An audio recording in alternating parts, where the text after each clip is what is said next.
안녕하세요. 수아시아니언 이혁주 원장입니다. 제가 지난번에는요, 공황장애의 원인과 증상에 대해서 설명을 드렸는데, 오늘은 이 공황장애를 어떻게 그럼 치료할 것인가에 대해서 설명을 드리도록 하겠습니다. 우선은 그 일반 병원에서요, 이런 공황장애 우울증을 치료를 할 때 가장 많이 쓰는 방법이 항우울제를 쓰는 거예요. 이 뇌신경 전달 물질 중에서 노르에프네프린과 세로토닌이라는 물질이 있는데, 이 두 물질이 이 분비가 급격히 줄어들면 이 우울증과 공황장애가 쉽게 온다고 하는 거예요. 그래서 항우울제라고 하는 것은 이 세로토닌과 이 노르에프네프린 그 수치를 확 끌어올리는 그런 종류의 약이거든요.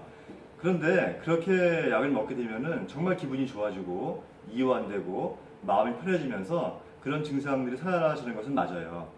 하지만 그것을 오래 먹는다고 해서 근본적으로 좋아지기를 기대하기는 조금 어려운 부분이 있어요. 왜냐하면 먹다가 안 먹으면 다시 또 그런 증상이 재발되는 경우가 많기 때문이에요.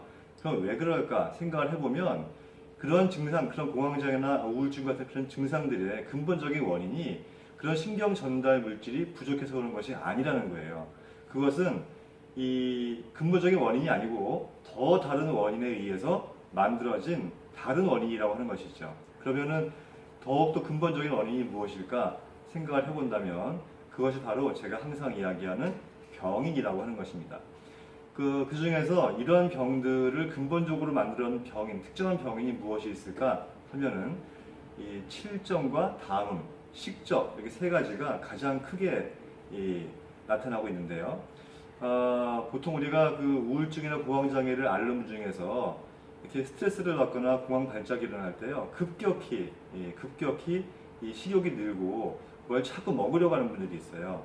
어떤 분들은 먹는 걸로 그 스트레스를 풀려고 하는 분들도 있고요.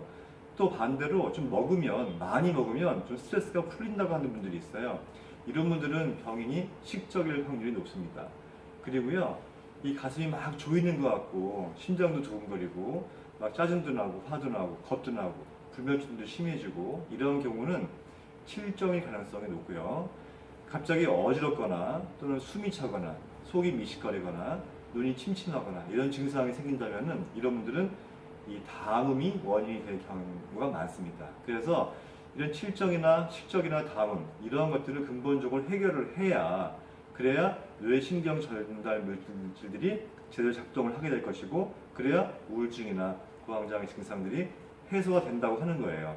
그래서 가장 중요한 것은 이런 공황장애나 이런 우울증을 치료하기 위해서는 내 몸에 어떤 병인이 있는가를 확인을 하고 그것을 먼저 치료하는 것을 가장 첫 번째 치료로 해야 되는 것입니다.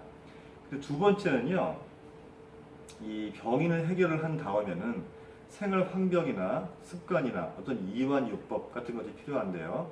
이건 설명이 좀 길어질 것 같아서 제가 다음번에 더 자세하게 설명을 드리겠습니다. 감사합니다.